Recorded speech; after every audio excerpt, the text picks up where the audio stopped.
mente, produza em mim espírito a bondade. Mostra-me o amor presente em mim, envolvido pela carne.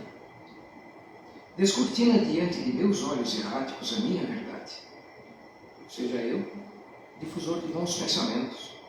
Seja eu vigilante com os meus pensamentos. Seja eu causador de amor, aonde eu estiver. Pai Joaquim e Luanda, que assim seja.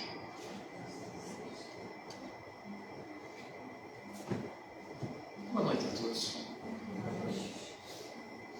É uma alegria imensa vê-los aqui presentes mais uma das nossas palestras na Casa Irmãos de Luz. Agradecemos aqueles que estão aqui presentes, agradecemos aqueles que estão nos assistindo de suas casas, no conforto de seus lares. Hoje nós tivemos mais um dia de sessão de psicografia. E algumas cartas foram aqui editadas. Então aqui farei alguma menção dos destinatários das cartas e de quem assinou. Uma carta assinada por Alberto de Assis. Carta assinada por André Rebelo Soares.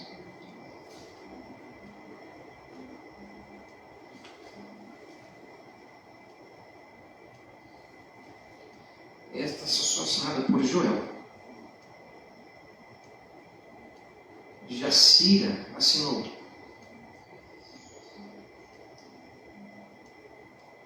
Assinada por Angélica.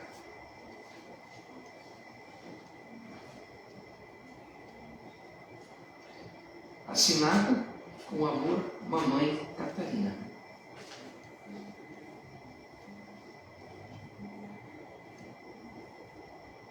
Também assinada por Eliana. Essa assinada por Vinícius Santos. Assinada por Beatriz Oliveira. Assinada por Ana Júlia Ribeiro.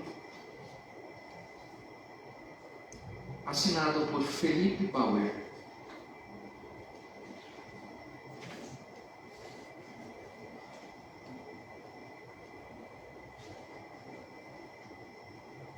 Assinada por Pastor Erivaldo, com H.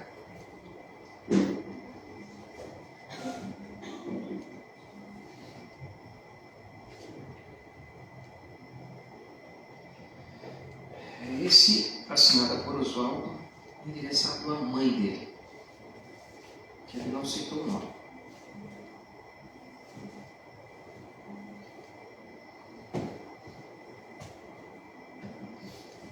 O tema central da nossa palestra de hoje fala sobre a nossa missão na Terra. E este tema abrange uma das cartas que também foram psicografadas na data de hoje, que eu tomo a liberdade de compartilhar para todos vocês. Ó meus amados irmãos, saudações do mundo espiritual. Que a paz do nosso Senhor Jesus Cristo esteja em vossos corações e lares. Não é objetivo causar-lhe ânsia em tornar a pátria, ou seja, no sentido de retornar. Contudo, que a semente da esperança que fora plantada em vossa alma, no momento em que vós escolheram o despertar espiritual, tenha se tornado uma magnífica árvore, agora em seu tempo de frutificar. Sim, esperança, pois é esta a sublime riqueza que mantém vós no caminho da luz, da fé inabalável. Me ocorre, às vezes, o desejo que vós sentissem a beleza que permeia as cidades espirituais. Nos altos planos, onde o amor fraterno nos sustenta como um guia inabalável de nossas decisões. Porém, irmãos, esse sentimento que ora rogo que habite em vossas mentes e corações seja a verdadeira âncora, independente de onde vós estiverem. Tal âncora vos dará a certeza de vossa missão transitória pelas alegrias e diversidades do plano corpóreo. Sabendo então, a cada manhã em que despertais, que essa missão é algo que vós deveis de lembrar, sem razão para orgulho, não aquele que destrói a humildade, contudo, a certeza de nutrir um sentimento de gratidão. Por certo, vossas mentes podem ter às vezes um breve momento, uma borrada imagem do que é a vida nos mundos espirituais. Por certo, também vossas mentes se curvam às perguntas que saltam em vosso âmago em seus dias. De mais aflição, indagando-se se estáis certos daquilo que vós creem. Não deixeis que a dúvida lhe embace o olhar de teu ser, daquilo que você é, um verdadeiro e puro espírito. Assim, como de vosso lado existencial purpuram cores e aromas, aqui, em nossa pátria, a realidade ganha tamanha magnitude que nossos corações batem em uníssono a beatitude. Daqui viestes, já sabeis disso. Por ora, trilhais a missão terrena. Assim, já vos lembramos. E nessa, deveis nutrir seus dias de sentimentos que acendem as vossas mentes e coração ao alto. Deveis continuamente lembrar que a transição da vida corpórea se resume nessa abençoada missão coletiva e individual, não podendo jamais separá-las. Lembrais das obrigações básicas do espírito, de nutrirem paciência, empatia, amor, benevolência, brandura e a disposição de estar sempre atentos a quem podeis ajudar. Lembre-se que o esforço também é coletivo e que para isso ocorra, um indivíduo caberá dar um passo em rumo à inspiração. Andem sempre na retidão. Estendam vossas mãos sempre que lhe for pedido. Distribuí sorrisos e palavras de conforto, pois nesses residem os altos valores do Espírito. Ninguém jamais estará desamparado, pois o Pai nunca abandonará a sua criação. E que Jesus esteja convosco. Assinado por um irmão de luz.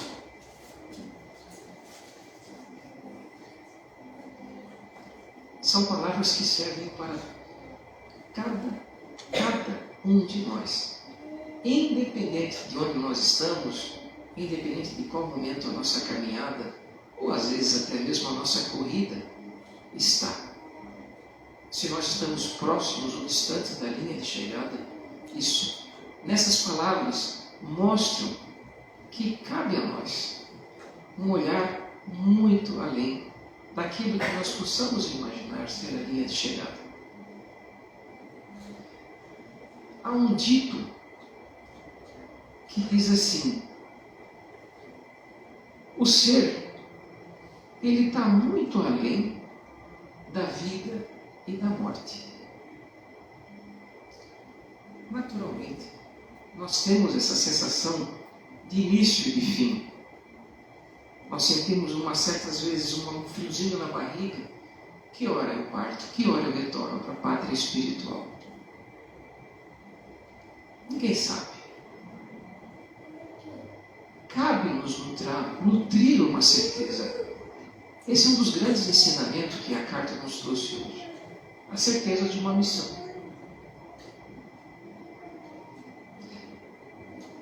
É até um pouco cômico o que eu cito.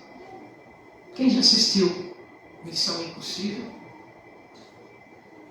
Missão Impossível, se tu tirar um pouco de toda aquela riqueza que o filme traz nas suas imagens, sua história, da pormenorização das coisas que acontecem na história, e nos atermos somente àquilo que é essencial.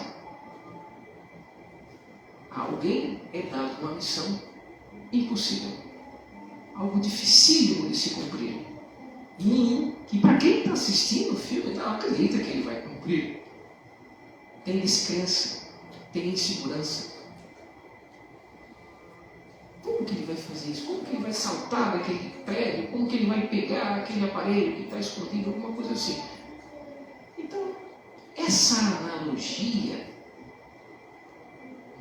é que nós devemos parar às vezes e olhar a nossa missão aqui na Terra. Antes de voltarmos para a nossa sala de aula, aqui no mundo corpóreo, foi dada a cada um de nós uma missão. Contra a nossa vontade muitas vezes.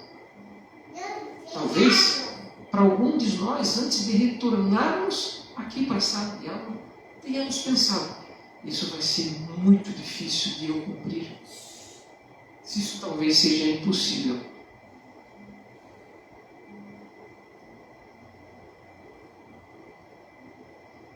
Entretanto, esse paralelo que o filme mostra para nós, do personagem central, é a capacidade dele de não desistir, de enfrentar o que for necessário para chegar no cumprimento da missão. De se machucar, de se arrebentar, de cair, de levantar, de lutar às vezes machucado, quebrado, mas continuar a sua missão. Nossa missão aqui na Terra não é algo simples. Não é simples para ninguém. Não é fácil para ninguém. Mas nós temos sim uma missão. E não cabe a nós dizer qual que é a sua, qual que é a sua, qual que é a sua, ou tentar entender qual que é a minha. Isso. O que, como diz um ditado bonito que eu leio com tanta frequência, aquilo que é essencial é invisível ao olhar.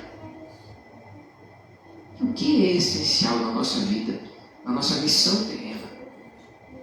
Uma delas é nos lembrarmos da lei de unicidade. A lei de unicidade nos mostra que cada um de nós fazemos parte de uma coisa só, de algo maior, além de nossa compreensão, além daquilo que os nossos olhos julgam, identificam e classificam. Nós estamos muito além da nossa individualidade, daquilo que eu determino como sendo eu. E ao mesmo tempo isso é tão incrível que quando cada um de nós começa a exercitar, olhar as pessoas ao nosso redor como sendo uma manifestação de mim, não se esquecendo que sou eu também, uma manifestação deles, de vós, do tudo. Aquele orgulho, ego, vaidade, aquieta, diminui. Porque nós trazemos para aquele momento, naquela percepção atempórea, o sentimento de igualdade, que nos estrutura esse amor fraterno. Aqui o grande guia nos trouxe aqui na literatura de hoje. Aqui nós somos guiados pelo amor fraterno em todas as nossas decisões. É quando eu olho para tudo o que acontece ao meu entorno com empatia. Assim como eu muitas vezes me esqueço, isso vale para cada um de nós, que toda atitude que eu tomo tem uma reação. E quais são as reações que eu quero para mim em relação às atitudes que aqueles que são parte de mim tomem? Uma pergunta que é uma reflexão que cabe mais do que nunca nesse mundo contemporâneo. Esse mundo contemporâneo que continua cada vez mais pressionando-nos para sermos os melhores, os mais rápidos, os mais belos, os mais fortes. E aonde vamos chegar? Nós voltamos e esquecemos que aquilo que é essencial é invisível ao nosso olhar. Aquilo que é essencial reside nas experiências de cada dia da nossa jornada, da nossa caminhada, ou torna a repetir, da nossa corrida. Aquilo que é essencial é o agora, é o momento. Neste momento é que eu tenho que me lembrar a todo momento que eu tenho uma missão para comigo, mas para comigo dentro do coletivo. Claro, nós fazemos escolhas a todo momento no sentido de nos protegermos de dor, o que é sábio. Mas quando acontecem as dores da nossa vida, o que é inevitável para qualquer ser que trilha pelo mundo corpóreo, o que eu ainda escolho fazer? Essa é outra pergunta de reflexão. Eu ainda me encolero? Ou eu paro, avalio, tento entender o que aquilo me trouxe de ensinamento? Devo eu voltar àquela posição de reclamar, clamar, chamar de novo para dentro, para próximo de mim? Ou devo eu, novamente, avaliar? Se eu sentir uma dor, por mais injusta que tenha sido tal dor a mim causado, lembremos que não é aquilo que eu gostaria de sentir, portanto, cabe a mim aprender, cabe a mim executar, que eu também não vou fazer aquilo para o próximo, que também é uma manifestação do eu. O mundo contemporâneo, como eu citei, continua nos pressionando para a individualidade, para o eu, para o ego, para a vaidade, para o orgulho. É justamente esse o caminho ao qual nenhum de nós deve caminhar, deve seguir, quero dizer. Todos nós queremos um mundo melhor. Todos nós desejamos uma vida melhor. Todos nós anseiamos por paz, felicidade, harmonia. Natural. Natural porque é isso que nós trazemos da pátria espiritual. Isso está no nosso DNA espiritual. E por que nós não fazemos nada, ou às vezes, ou muitas vezes, deixamos de fazer alguma coisa nessa direção de plantar tais tipos de sementes ao longo da minha caminhada? Também é uma reflexão. A sabedoria no silenciar. Pois quando em nossa vida nós nos encontramos numa situação de adversidade, muitas vezes é sábio manter-nos calados. É sábio não aplicar um outro tapa. Pois o ensinamento de Yeshua nos mostrava que nós temos que muitas vezes dar a outra face. Mas a metáfora de dar a outra face não é no seu sentido de uma briga corpórea em si, de uma briga física em si. Claro que não. É segurar às vezes o ímpeto, segurar a cólera. Quando nós estamos às vezes dirigindo o carro e alguém faz uma barbeiragem lá, A gente já quer botar a mãozinha para o lado da fora da janela, já quer botar a mãe do sujeito no meio da história. Mas a gente não faz às vezes isso porque nós somos assim. Todo mundo sorriu, eu sei que todo mundo faz isso daí. Não estou dizendo que nós iríamos nos tornar pecadores por causa disso. Mas o fato é que quando nós reconhecemos que às vezes nós temos esse tipo de atitude, é bom. Cheguei em casa e pensei, puxa vida, aquele momento lá do trânsito, eu me encolerizei. O que eu ganhei com isso? Estava dirigindo, o sujeito na minha frente deu certo, eu pedi para mudar de faixa. O que eu fiz? Certo significa acelerar. Né? Não é esperar um pouquinho, deixa. Parte de mim, que também é uma pessoa, de repente ele está num dia ruim, ele está com pressa, ele precisa chegar logo em casa, tem um filho com febre, nós não sabemos. Ele pediu e eu não deixei. O que eu ganho com isso? Essa é uma pergunta de reflexão. É um exemplo de atitude. Não necessariamente que nós tenhamos que ser, a partir de amanhã, o melhor motorista no trânsito, porque isso demanda de tempo.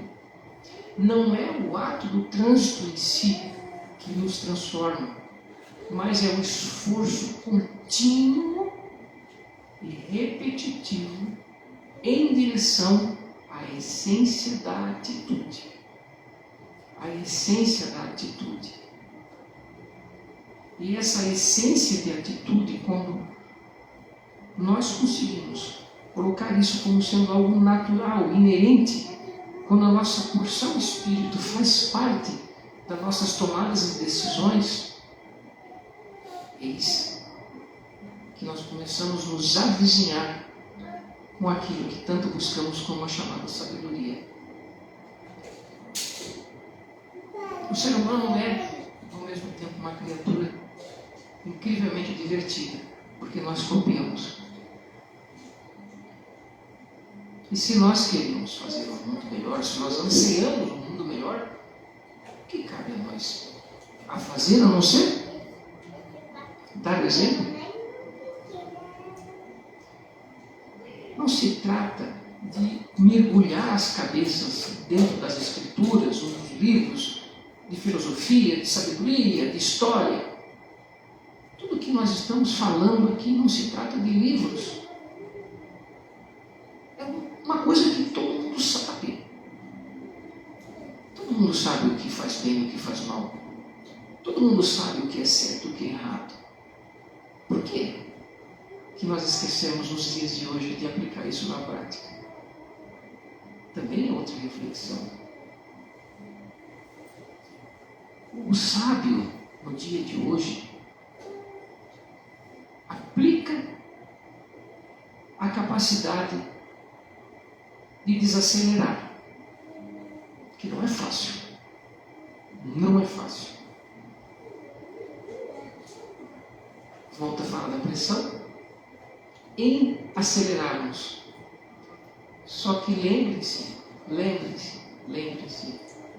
quando nós deixamos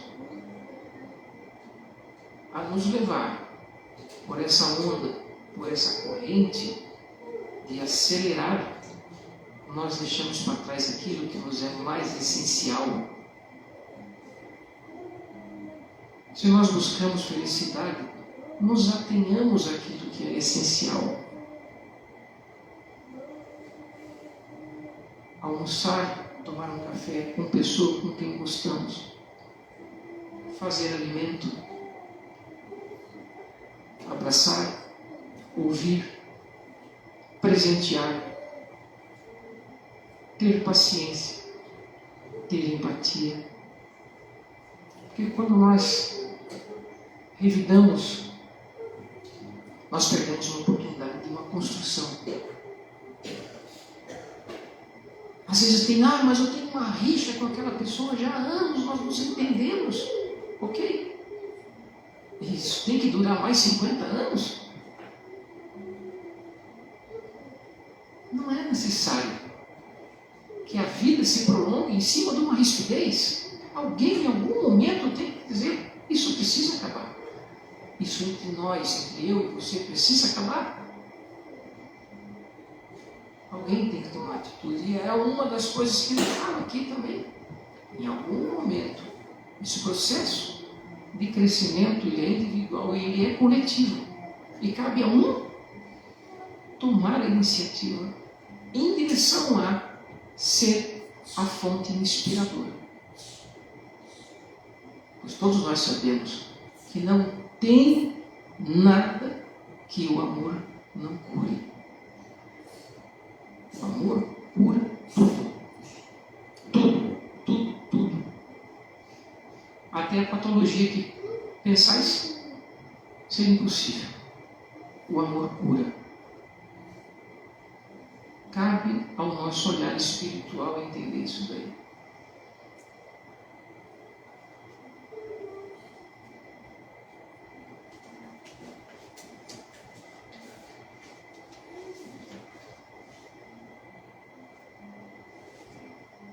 Eu vou citar dois trechos aqui de uma conversa.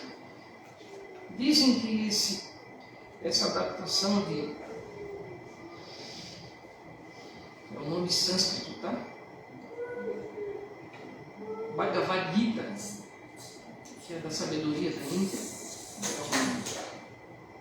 Não sei se preciso estudar mais o texto. Se trata de um fato ou simplesmente de um escrito filosófico, alegórico. Mas tem algumas sabedorias aqui que são incríveis, incríveis. E eu pontuei algumas para citar na noite de hoje. Aqui é a fala de Krishna, num diálogo com Arjuna. E Arjuna, cheio de dúvidas, se reportando a Krishna sobre o que ele fazia dentro daquele campo de batalha, que ele estava repleto de escuridão mental, sem saber para que direção seguir. Krishna diz o seguinte: assim como a alma reside no corpo material, passa pelas fases da infância, juventude, virilidade e velhice, assim também no seu devido tempo para o outro corpo, em sucessivas encarnações.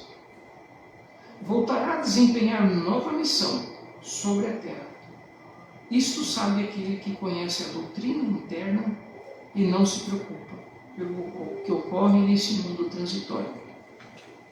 É só um trecho. É um trecho que, dentro dessa literatura, mostra o quão nós devemos sempre procurar olhar muito além daquilo que nós possamos entender como sendo a linha final desta vida. Não existe linha final na vida. Não existe exceção da nossa existência. Porque nós somos eternos. O Criador é infinito. Infinito. É só a única coisa que nos distingue dele. Ele sempre existiu. Nós somos eternos. Nós temos um começo. Só que para frente a caminhada é muito distante, é muito longa. Então, por que deva cada um de nós olhar só para o agora? E por que caberia as nossas decisões serem tão somente restritas a esta vida? Mais uma reflexão. As decisões que nós tomamos na nossa vida irão, cedo ou tarde, ser aqueles frutos que nós colheremos em alguma outra jornada. Portanto, aquilo que foi falado sobre algo que precisa ser resolvido, não precisa esperar para a próxima vida. Tornemos isso fácil. Por mais difícil que seja, missão impossível. Tinha que fazer, foi feito. E para encerrar nossa palestra de hoje, eu vou citar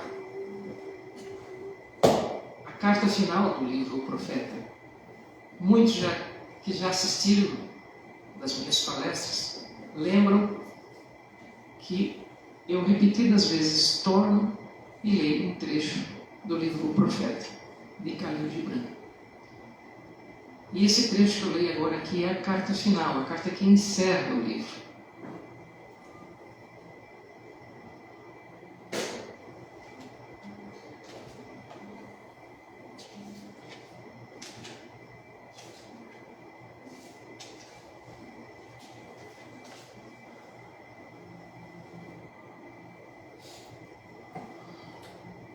Eis então que já caía a noite.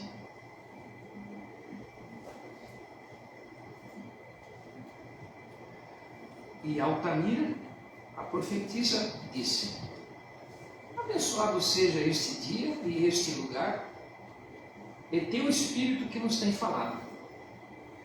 E ele respondeu: fui eu, de fato, que falei? Não era eu também um ouvinte? Então ele desceu os degraus do templo e todo o povo o seguiu. E ele alcançou o seu navio e permaneceu sobre o convés. E mirando o povo mais uma vez, ele ergueu sua voz e disse: povo de Orfalésia, o vento convida-me a deixá-los. Menos apressado sou eu do que o vento, todavia devo partir. Nós, viajantes, sempre buscando o caminho mais solitário, não começamos um dia onde houvermos terminado outro. E nenhum alvorecer nos encontra onde nos deixou o ocaso. Mesmo enquanto a terra dorme, nós viajamos. Nós somos as sementes de uma planta tenaz, e é em nossa própria maturidade e plenitude de coração que somos lançados ao vento e somos espalhados. Breves foram os meus dias entre vós, e mais breves ainda as palavras que proferi. Mas, se um dia minha voz enfraquecer em vossos ouvidos, meu amor esvaecer em vossa memória, então eu retornarei. E com um coração ainda mais fecundo e lábios mais submissos ao Espírito eu falarei. Sim, eu voltarei como a maré. E embora a morte possa ocultar-me e o silêncio supremo envolver-me, ainda assim buscarei vosso conhecimento. E não farei em vão. Se algo do que eu disse for verdade, aquela verdade revelar-se-á com voz ainda mais nítida e com palavras ainda mais familiares em vossas concepções. Eu sigo como vento o povo de Orfalésia, mas não cairei no vazio. Se este dia não é uma realização de vossas necessidades e do meu amor, então que haja uma promessa de outro dia. As necessidades de um homem mudam, mas não seu amor, nem seu desejo, porque seu amor satisfaça as suas necessidades. Sabei, portanto, que do silêncio supremo retornarei. A névoa que se dissipa como amanhecer, deixando apenas o orvalho nos campos, deve elevar-se e ajuntar-se numa nuvem e então cair na forma de chuva. E eu não fui diferente da névoa. Na quietude da noite eu caminhei por vossas ruas e meu espírito adentrou vossas casas. E as batidas de vossos corações estiveram em meu coração, e o vosso alento esteve sobre o meu rosto, e eu conheci a todos. Sim, eu conheci a alegria e a vossa dor e o vosso sono. Os vossos sonhos foram os meus sonhos. Esse trecho é longo. Segue ainda com outras páginas adiante. Eu convido a que oportunamente vocês tenham um livro e apreciem a leitura. E a cada instante que vós lerdes, vocês terão uma nova concepção daquilo que Khalil Gibran expressou nessa obra como sendo um paralelo daquilo que é a nossa realidade, da unicidade, do momento presente, das atitudes corretas, do manter silêncio na hora que a cólera tenta explodir sobre nossas bocas. Nós podemos sim, continuo acreditando que cada um de nós podemos fazer um pouquinho que seja, o menor que seja, para que o nosso amanhã, para que essa casa aqui, não é uma casa física, a casa terra, seja uma morada. Quando nós retornarmos, a encontremos melhor.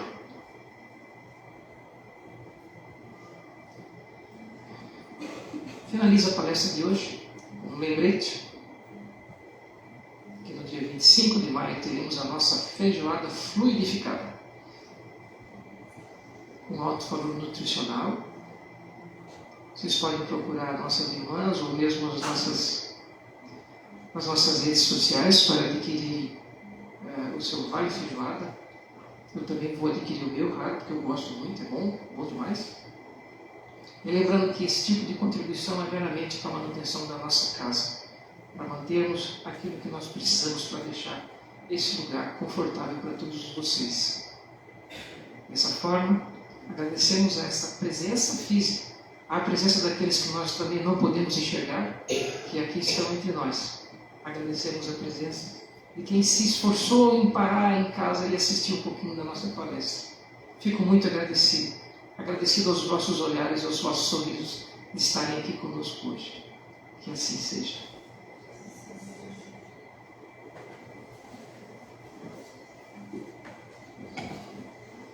Pai nosso que estais no céu, santificado seja o vosso nome. Venha a nós o vosso reino. Seja feita a vossa vontade, assim na terra como no céu. O pão nosso de cada dia dai-nos hoje.